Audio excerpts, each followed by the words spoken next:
আজকে যেহেতু আমাদের ওয়েবসাইট ক্রিয়েশনটা গোল ছিল, এটা আমাদের করলাম। সো এখন আমাদেরকে বেশ কিছু জিনিস চেঞ্জেস করে নিতে হবে। আমরা যদি সব কিছু কন্টেন্ট এরকম রেখে জাস্ট আমাদের কন্ট্যাক্ট ইনফরমেশন বা বাকি যাবতীয় জিনিসগুলো আছে চেঞ্জ করে নিতে চাই, সেটা কীভাবে করতে পারবো, অথবা নতুন একটা পেজ ক্রিয়েট করতে চাই, সেটা একটু দেখাবো। সো নতুন একটা পেজ ক্রিয়েট করে নেওয়ার জন্য আমাদেরকে প্রথমে ড্যাশবোর্ডে যেতে হবে। ড্যাশবোর্ডে যাওয়ার পর এখানে বাম পাশে মেনু থেকে দেখতে পাচ্ছেন যে পেজেস, তো এখান থেকে অ্যাড নিউ পেজ। সো এখানে আমাদের কি পেজ নেই, আমরা সেরকম একটা পেজ ক্রিয়েট করার ট্রাই করব। সো এখানে আমরা একটা সার্ভিস পেজ করব, সার্ভিসেস। সো সার্ভিসেস পেজটা হয়ে যাওয়ার পর আমরা এখান থেকে এডিট উইথ এলিমেন্টর করব।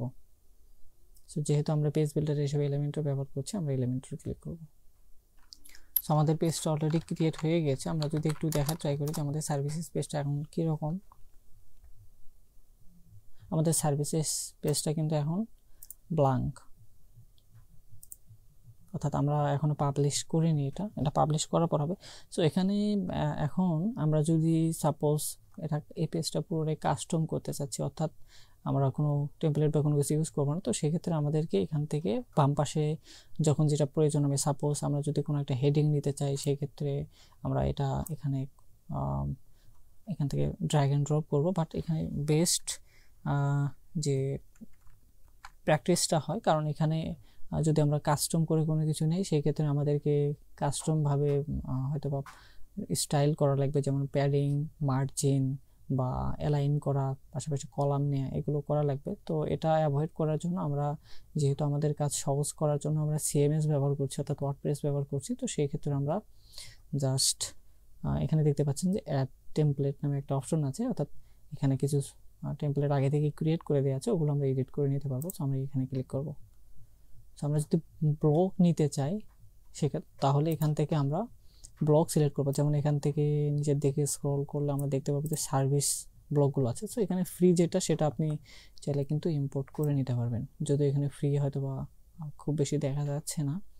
তো আমরা পেজেস করবো, হ্যাঁ, অর্থাৎ আমাদের যে পেজগুলো আছে সেটা। সো পেজ করার জন্য এখানে যদি আমি সার্ভিসেস লিখে সার্চ করি, সো একটা সার্ভিসেস পেজ আমি দেখতে পাচ্ছি দুইটা, একটা সার্ভিসেস পেজ এখানে ফ্রি আছে। সো এটা আমি জাস্ট এখানে ক্লিক করব।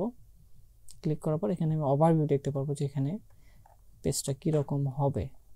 সো পেজটা মোটামুটি এইরকম। আমি এটা ইনসার্ট করছি। সো ইনসার্ট করার জন্য এখানে আপনার অ্যাকাউন্টটা কানেক্ট করতে হবে এলিমেন্টরের সাথে। সো আমি অ্যাকাউন্টটা কানেক্ট করে নিচ্ছি। সো আমাদের অ্যাকাউন্টটা কানেক্ট হয়ে গেছে, এবং এখান থেকে আমি আমাদের যে ডেমোটা ছিল বা টেমপ্লেটটা ছিল, সেটা আমি এখান থেকে কিন্তু ইনসার্ট করে নিয়েছি।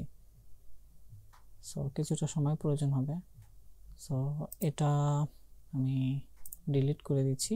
সো এটা হচ্ছে আমাদের ওভারঅল যে টেমপ্লেটটা ছিল সেটা হয়েছে। এখানে আমাদের ফুটারের প্রয়োজন নেই, কারণ আমাদের এক্সিস্টিং একটা ফুটার অলরেডি আছে। সো আমরা ফুটারটা ইউজ করব না। এখানে দেখতে পাচ্ছেন কিন্তু বেশ কিছু জিনিস এখানে ডামি দিয়ে আছে, অর্থাৎ এগুলো কিন্তু সব কিছুই টেমপ্লেটের সাথে আছে। তো এগুলো কিন্তু আপনি চেঞ্জ করে নিতে পারবেন।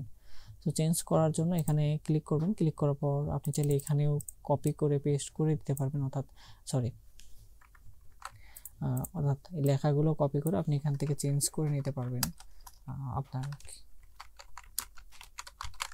এরকম করে চেঞ্জ করে নিতে পারবেন, বাট এখান থেকে করা বেস্ট প্র্যাকটিস।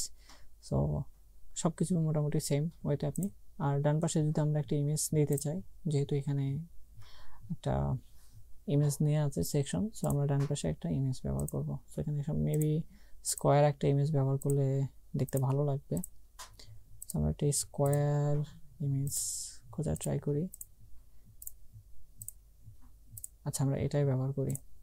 সো এটা ব্যবহার করলাম। সো এটা একটু স্টাইল করার জন্য আমরা চাইলে এটার হচ্ছে বর্ডার রেডিয়াসটা একটু বাড়াই দিতে পারি, 10 পিক্সেল করে দিতে পারি, যাতে দেখতে অনেক সুন্দর লাগে। সো আমরা যদি এখন দেখি, এখানে দেখতে কিন্তু 10 পিক্সেল একটা বর্ডার রেডিয়াস অ্যাড হয়েছে। তো সেমভাবে এখানেও আপনি চাইলে এখানে ইমেজগুলো অ্যাড করে নিতে পারেন, আপনার ইনফরমেশন অ্যাড করে নিতে পারেন। অ্যাবাউট আস, যেহেতু এটা সার্ভিস পেজ, সো এখানে ক্লিক করলে যাতে অ্যাবাউট পেজে যায়, সেটার জন্য আপনি এখানে চাইলে আপনার অ্যাবাউট পেজের লিঙ্কটা অ্যাড করে দিতে পারেন। আমাদের অ্যাবাউট পেজটা হচ্ছে এটা। সো আমাদের অ্যাবাউট পেজের লিঙ্কটা আমরা এখানে পেস্ট করে দেবো, এবং এখান থেকে আমরা আচ্ছা লার্ন মোডই থাক, হ্যাঁ লার্ন মোডটাই থাকার পর নিচের দিকে এগুলো আমাদের সার্ভিসেস। আর এখান থেকে আমরা সব কিছু শেষে একটা সিটি অ্যাড করে দেবো। সিটি অ্যাড করার জন্য আমরা কন্ট্যাক্ট যে পেজটা আছে কন্ট্যাক্ট পেজে আমরা অ্যাড করে দেব। এখান থেকে আমরা লিঙ্কটা কপি করে পেস্ট করলাম এবং এখান থেকে কন্ট্যাক্ট নাও, দ্যাটস ইট করে আমরা এটা পাবলিশ করে দেব। সো এটা হয়ে গেছে। আমরা যদি এখন প্রিভিউটা দেখি যে আমাদের সার্ভিস পেজটা কেমন হলো। সো এখানে কিন্তু একটা ইস্যু দেখতে পাচ্ছেন যে আমাদের যে মেইন ওয়েবসাইট আছে সেটা কিন্তু হোয়াইটটা কিছুটা কম, বাট আমাদের মেইন যে সাইট আছে সেটা হোয়াইটটা কিন্তু আমরা অনেক বেশি দেখতে পাচ্ছি। সো এটা আমরা খুব সহজেই ইজিলি এটা করতে পারি। সেটা দুইভাবে করা যায়, বাট আমরা ইজি এটা করবো। হ্যাঁ, সো এখানে আমরা দেখতে পাচ্ছি মেইন যে কন্টেনারটা আছে সেটা এখানে কিন্তু দেখা যাচ্ছে ফুল হোয়াইট ব্যবহার করছে। আমরা বক্স যদি ইউজ করি, বক্স ইউজ করলে দেখা যাচ্ছে এটা কমে এসেছে। হ্যাঁ, সো সেমভাবে আমরা এখান থেকে এখানে 1600 ব্যবহার করেছে, আমরা এখান থেকে 1200 ব্যবহার করবো। 1200 ব্যবহার করলে এটা আমাদের কিন্তু মিডলে চলে আসবে, বা আমাদের এই যে 1200 যে একটা স্ট্যান্ডার্ড একটা হোয়াইট থাকে সেটা এখান থেকে ইউজ হবে। সেম আমরা এটার ক্ষেত্রে ইউজ করব। এখান থেকে আমরা বক্স করে দেব, বক্সের 1200 যেটা 1200টা নিয়ে নেবে এবং সেম বক্স অ্যান্ড সেম, আচ্ছা এটা যেহেতু একটা দিয়ে আছে সেটাই আমরা আবার পাবলিশ করব। সো পাবলিশ হয়ে গিয়েছে এবং এখানে দেখতে পাচ্ছেন পেজটা কিন্তু আমাদের রিলোড হয়ে গিয়েছে। সো এখানে ছিল এলোমেলো, এখন এটা দেখতে অনেক সুন্দর মনে হচ্ছে, বাট এটা আমরা বেসিক একটা কাজ করেছি, এটা নট অ্যাডভান্স কোনো কাজ। সো তারপরে এটা মনে হচ্ছে হয়নি, এটা আমরা এটা স্কিপ হয়ে গিয়েছে ফুল হোয়াইট। এখান থেকে বক্স করে দিলাম, বক্স করে দিয়ে এখান থেকে আমরা আরেকবার পেজটাতে গেলাম। সো এবার হয়েছে, সো এবার কিন্তু হয়ে গিয়েছে। সো আমরা এখানে দুইটা লিঙ্ক আপ করেছি, আমরা একটু চেক করে দেখবো যে লিঙ্কগুলো ঠিকভাবে কাজ করছে কিনা। এখানে যেরকম অ্যাবাউট আস এর অ্যাবাউট, সো আমরা একটু দেখবো। সো আমরা দেখতে পাচ্ছি যে আমাদের কিন্তু অ্যাবাউট পেজে নিয়ে এসেছে। অ্যান্ড আমরা যদি কন্ট্যাক্টে দেখি তাহলে কন্ট্যাক্টেও দেখতে পারবো যে কন্ট্যাক্ট নাও কিন্তু এখানে নিয়ে গেছে। সো আমি এখানে অ্যাডভান্স কোনো স্টাইলিং দেখাচ্ছি না, কারণ ভিডিওটা অনেক বেশি বড় হয়ে যাবে। আমি বেসিক জিনিসগুলো দেখাচ্ছি যে কীভাবে কাজগুলো করবেন। এখানে আপনারা নিচে প্যাডিং দেবেন না মার্জিন দেবেন, যেটা করলে ভালো হয় আপনারা সেটা করতে পারবেন। এখন আমরা দেখব যে এখানে আমাদের কীভাবে আমরা লোগোটা চেঞ্জ করতে পারি, পাশাপাশি মেনুগুলো চেঞ্জ করতে পারি। এটা করার জন্য আমাদেরকে কাস্টমাইজে যেতে হবে। সো আমরা কাস্টমাইজ প্যানেলে চলে এসেছি। এখানে আমরা হেডারটার যদি ব্যাকগ্রাউন্ড চেঞ্জ করতে চাই সেক্ষেত্রে আমরা চাইলে এখানে ক্লিক করে দিতে পারি, বা হাইট যদি কমাতে চাই সেগুলো আমরা এখান থেকে করতে পারি। এখানে যদি আমরা ক্লিক করি তাহলে আমাদের মেনুটা চেঞ্জ করতে পারবো। সো এখানে হোভার করে দেন এখান থেকে এডিট এলিমেন্ট বা পেন যেটা আছে সেটাতে ক্লিক করব। ক্লিক করার পর এখানে দেখতে পারবো যে আমরা প্রাইমারি মেনু নামে একটা অপশন দেখাচ্ছে বা একটা মেনু দেখাচ্ছে। দেন এখান থেকে কনফিগার মেনু ফরম হেয়ার, আমরা এখানে ক্লিক করব। এখানে ক্লিক করার পর যেহেতু এটা প্রাইমারি মেনু, আমরা প্রাইমারি মেনুতে এডিট মেনুতে ক্লিক করব। সো আমরা কি করলাম, আমরা একটা নতুন একটা পেজ ক্রিয়েট করেছি যেটার নাম হচ্ছে সার্ভিসেস পেজ। সো আমরা চাচ্ছি যে আমরা মেইন যে টপ মেনু আছে এখানে আমরা সার্ভিসেস পেজটা অ্যাড করব। সো এটা করার জন্য আমরা জাস্ট অ্যাড নিউ করার পর এই যে এখানে দেখতে পারবেন যে পেজ, আপনি যদি কোনো কাস্টম করতে চান তাহলে এখান থেকে কাস্টম অ্যাড করে নিতে পারবেন, অর্থাৎ আপনার যদি কোনো ক্যাটাগরি থাকে সেগুলো আপনি অ্যাড করে নিতে পারবেন। বাট যেহেতু সার্ভিসটা আমাদের পেজ, আমরা এখান থেকে পেজটা সিলেক্ট করছি। সিলেক্ট করার পর এটা উপরে নিয়ে যাওয়ার জন্য আমরা ড্র্যাগ করেও ড্রপ করতে পারি, অথবা আমরা চাইলে এখান থেকে রিঅর্ডার যে অপশনটা আছে সেখান থেকে আমরা এখান থেকে নিচে অথবা উপরে নিয়ে যেতে পারি। সো আমি এটা করলাম। এটা করার পর যেহেতু এটা আমাদের কোনো প্রয়োজন নেই, আমি এটা এখান থেকে রিমুভ করে দিচ্ছি। রিমুভ করে দেওয়ার পর আমি এখান থেকে পাবলিশ করে দেব। পাবলিশ করে দিলে কিন্তু আমাদের এখানে গ্লোবালি চেঞ্জ হয়ে যাবে। হ্যাঁ, সো এটা করে দেওয়ার পর এখান থেকে আমাদের একটা লোগো সেট করে নিতে হবে। লোগো সেট করে নেওয়ার জন্য সাইট অ্যান্ড লোগোতে যেতে হবে। সাইট অ্যান্ড লোগোতে গেলে এটা দেখতে পাচ্ছি যে আমাদের এটা কিন্তু হোমে যেটা আছে এটা কিন্তু ট্রান্সপারেন্ট, যার কারণে লোগোটা দেখাচ্ছেন। আমি যদি কোনো একটা পেজে গিয়ে দেখাই আপনাদের তাহলে কিন্তু দেখতে পাবেন যে এই লোগোটা সেখানে শো করছে, এই লোগোটা শো করছে। বাট আমি যখন হোমে আসছি তখন কিন্তু এই লোগোটা আমাদের দেখাচ্ছে না, কারণ এখানে একটা হোয়াইট লোগো ইউজ হবে এবং সেটা কাস্টমাইজ ট্রান্সপারেন্ট হেডারের মধ্যে আছে। সো এখানে কিন্তু লোগোটা কাজ করছে না, আমি লোগোটা এখান থেকে রিমুভ করে দেব। সো লোগোটা এখানে কাজ করবে না, এখানে কিন্তু আগের মতো যে ব্ল্যাক লোগোটা আছে সেটাই কাজ করবে। তো এখান থেকে আমরা চাইলে চেঞ্জ করে নিতে পারি, যেমন এখান থেকে আমরা হচ্ছে হেডার যে ব্যাকগ্রাউন্ড আছে সেটা চেঞ্জ করে নিতে পারি। পাশাপাশি হচ্ছে এখানে মেনুর যে টেক্সটগুলো আছে সেটা আমরা যেহেতু হোয়াইট করে দিয়ে আছে সেগুলো আমরা চেঞ্জ করে এখান থেকে ব্ল্যাক করে দিতে পারি। তারপর হোভার করলে একটা রং দেখাচ্ছে, আমরা হোভার করলে আমাদের একটা কালার দেখাবে, আমরা সেটা করে নিতে পারি। সো এটা তো গেল হোম পেজের। আমরা যদি একটু চেঞ্জ করে অন্য পেজে গিয়ে দেখি যে এটা অন্য পেজগুলোতেও কোনো প্রবলেম করছে কিনা। সো না, এটা অন্য পেজগুলোতে প্রবলেম করছে না, কারণ এটা কিন্তু আমরা ট্রান্সপারেন্ট হেডারে করছি। হ্যাঁ, সো আমরা গ্লোবাল হেডারে করতে চাই, তো সেই ক্ষেত্রে আমাদেরকে হেডার প্রাইমারি মেনু দেন এখান থেকে করে নিতে হবে। হ্যাঁ, এখান থেকে আমাদের যাবতীয় যে কাজগুলো আছে সেগুলো করে নিতে হবে। এখান থেকে মেনু কালার আমরা চেঞ্জ করে নিতে পারবো। এখানে মেনু কালার চাইলে আমরা এখান থেকে ব্ল্যাক করে দিতে পারি। হোভার করলে এরকম দেখাবে, এবং আমরা যে পেজে থাকবো সেই পেজ অ্যাক্টিভ দেখানোর জন্য আমরা এখান থেকে এটা সিলেক্ট করে দিতে পারি। যেমন এখানে সার্ভিস পেজটা আমরা এখন আছি, সার্ভিস পেজটা এখানে অ্যাক্টিভ কালার দেখাচ্ছে। সো এটা গেল, দ্যাটস ইট। সো এবার যদি আমরা ফুটারটা চেঞ্জ করে নিতে চাই সেক্ষেত্রে আমাদেরকে এখানে ফুটারে স্ক্রল করে আসতে হবে, এবং ফুটারে যে পেন বাটন আছে বা পেন টুল আছে সেখানে ক্লিক করতে হবে। ক্লিক করার পর এখানে আমরা দেখতে পাচ্ছি যে 4টা গ্রিড আছে। হ্যাঁ, 4টা কলাম আছে, 4টা কলাম 1 2 3 4। সো আমরা চাইলে এটা যদি একটু বাড়িয়ে দিতে চাই সেটাও আমরা করতে পারবো। যেমন এখানে যদি আমরা আসি, এখানে দেখতে পাচ্ছি কিন্তু সবগুলো সমান দেখাচ্ছে। আমরা যদি প্রথমটা একটু বেশি রাখতে এবং পরের 3টা কমায় রাখতে, তাহলে কিন্তু আমরা সেটাও করতে পারবো। এগুলো চেঞ্জ করার জন্য আমরা এখানে ক্লিক করব। তারপর এখান থেকে আমাদের যাবতীয় যে ডিটেলস আছে সেগুলো কিন্তু এখান থেকে আমরা চেঞ্জ করে দিতে পারবো। পাশাপাশি হচ্ছে এখানে যদি আমাদের আলাদা করে কোনো মেনু ক্রিয়েট করার প্রয়োজন হয় তাহলে আমরা সেটাও করতে পারবো।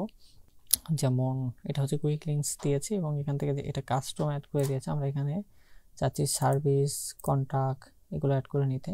সো এটা কিন্তু অ্যাড করলে এখানে অ্যাড হয়ে যাবে। এখান থেকে আমি কয়েকটা রিমুভ করে দিচ্ছি, দিয়ে এখান থেকে পাবলিশ করে দিচ্ছি। সেম এটাও। সো এগুলো হচ্ছে মেনু অন্যভাবে ক্রিয়েট করে নিতে হয়, সেগুলো আমরা পরবর্তীতে কখনো দেখাবো। অ্যান্ড ডান পাশে যেটা দেখা যাচ্ছে এটা হচ্ছে সোশ্যাল যে আপনার প্ল্যাটফর্মগুলো আছে, আপনি চাইলে সেগুলো এখানে অ্যাড করে নিতে পারবেন। জাস্ট এখানে গিয়ে এখানে যে সোশ্যাল প্ল্যাটফর্ম আছে সেটা আপনি লিখবেন, এখান থেকে আইকনটা সিলেক্ট করবেন অ্যান্ড এখানে ইউআরএলটা দিয়ে দেবেন। সো দ্যাটস ইট, তাহলে হয়ে যাবে। সো আশা করছি আপনারা অলরেডি বুঝতে পেরেছেন যে কীভাবে একটা ওয়েবসাইট আপনারা ক্রিয়েট করবেন ফ্রিতে। সো এখন সমস্যা হচ্ছে যে এখানে আমরা একটা ডোমেইন ব্যবহার করছি যেটা আমাদের না। সেকেন্ডলি আমরা একটা সাবডোমেইন ব্যবহার করছি যেটা অনেক বড়। সো আমরা যদি একটা চাই যে এখন একটা আমাদের যেহেতু সাইটটা অলরেডি ক্রিয়েট হয়ে গিয়েছে, এই সাইটটা আমরা চাচ্ছি যে আমাদের নিজস্ব একটা হোস্টিং, কারণ এখানে আমাদের যে হোস্টিংটা দিয়েছে এখানে 5 GB একটা হোস্টিং দিয়েছে। তারপর এটাতে SSL আমাদের হয়তো বা দিচ্ছে না, আরও অনেক সমস্যা থাকতে পারে। আমরা সবসময় দেখা যাচ্ছে আমাদের সাইটে কোনো প্রবলেম হলো অথবা হোস্টিংয়ে কোনো প্রবলেম হলো, সেই ক্ষেত্রে কিন্তু আমরা কোনো সাপোর্ট পাবো না। হ্যাঁ, কারণ এটা কিন্তু একটা ফ্রি হোস্ট। আপনি যখন প্রিমিয়াম কোথাও থেকে হোস্টিং কিনবেন সেই ক্ষেত্রে কিন্তু আপনি সাপোর্টটা পাবেন। সো এখন আমাদের থার্ড যে কাজটা করতে হবে সেটা হচ্ছে আমাদের সাইটটা পাবলিশ করতে হবে। আমাদের সাইটটা পাবলিশ করার জন্য আমাদের 2টা জিনিসের প্রয়োজন হবে, একটা হচ্ছে ডোমেইন এবং একটা হচ্ছে হোস্টিং। সো ডোমেইন হোস্টিং কোথায় থেকে কিনবেন এটার উপর আমাদের অলরেডি একটা ভিডিও আছে, আপনি চাইলে ভিডিওটা দেখে নিতে পারেন, আমি এখানে দিয়ে দেবো। সো আপনি ওই ভিডিও দেখে ডোমেইন এবং হোস্টিং কিনে নিয়ে আপনার সাইটে লাইভ করতে পারবেন। তারপর আমি দেখাচ্ছি যে কীভাবে করবেন। সো আমি নিচে একটা লিঙ্ক দেওয়া আছে, সেই নিচের লিঙ্ক থেকে আপনি চাইলে সরাসরি যেতে পারেন অথবা আপনি exonhost.com-এ আসবেন। সেখানে আসার পর আপনি গেট স্টার্টও করতে পারেন অথবা এখান থেকে ডোমেইন রেজিস্ট্রেশন করতে পারেন যে আপনি কোন ডোমেইন রেজিস্টার করতে চাচ্ছেন। সো আমরা দেখব যে ফ্রি ওয়েবসাইট ক্রিয়েশন নামে কোনো ডোমেইন অ্যাভেলেবল আছে কিনা। সো আমরা দেখতে পাচ্ছি এটা কিন্তু অ্যাভেলেবল নেই .com। সো আপনার যেটা প্রয়োজন সেটা আপনি চেক করে যদি অ্যাভেলেবল থাকে সেটা আপনি টেক করবেন। দেন আদারওয়াইজ আপনি হচ্ছে এখান থেকে অন্য, আমি একটা দেখাচ্ছি যে এখান থেকে অন্যটা কীভাবে করবেন। সো এখান থেকে অ্যাড টু কার্ট করতে হবে এবং যাবতীয় পরবর্তী যে প্রসেসগুলো আছে আপনি পরবর্তী যে প্রসেসগুলো অ্যাড করে নিতে পারবেন। তারপর আপনাকে হোস্টিং একটা কিনতে হবে, সেই হোস্টিংয়ে আপনি অ্যাড করে নিয়ে সেই হোস্টিং একটা কন্ট্রোল প্যানেলে আপনার যাবতীয় কাজগুলো করতে হবে। অ্যান্ড সেখানে আপনার একটা ওয়ার্ডপ্রেস ইনস্টল করতে হবে। ওয়ার্ডপ্রেস ইনস্টল করার পর আপনার এখানে যে সাইটটা আছে সেই সাইটটা আপনি আপনার নতুন যে ডোমেইন হোস্টিং প্রিমিয়াম কিনলেন আপনি, সেটাতে কিভাবে মাইগ্রেশন করবেন এটার উপর আমাদের ভিডিও আছে, আপনি চাইলে ভিডিওটা দেখে নিতে পারেন। সো এই ভিডিওতে আমরা দেখলাম যে কিভাবে আমরা ফ্রি ডোমেইন এবং হোস্টিং ব্যবহার করে খুব সহজেই আমাদের নিজের একটা সাইট আমরা ক্রিয়েট করতে পারি এবং সেটা কিভাবে আমরা এডিট করতে পারি এবং কাস্টমাইজ করতে পারি, এবং কাস্টমাইজ করার পর সেটা কিভাবে আমরা নতুন একটা হোস্টিং ক্রিয়েট করে নতুন একটা ডোমেইন হোস্টিং কিনে সেখানে আমরা কিভাবে পাবলিশ করব সেটা আমরা দেখলাম। সো ভিডিওতে যদি কোনো বিষয় আপনার জানার অসুবিধা হয়ে থাকে অথবা কোনো বিষয়ে প্রশ্ন থেকে থাকে তাহলে অবশ্যই কমেন্টে জানাবেন অথবা আমাদের সাথে মেইলে কন্ট্যাক্ট করতে পারেন। তো আজকের ভিডিওটা এই পর্যন্তই, দেখা হচ্ছে পরবর্তী কোনো ভিডিওতে। সে পর্যন্ত ভালো থাকবেন, সুস্থ থাকবেন। আসসালামু আলাইকুম।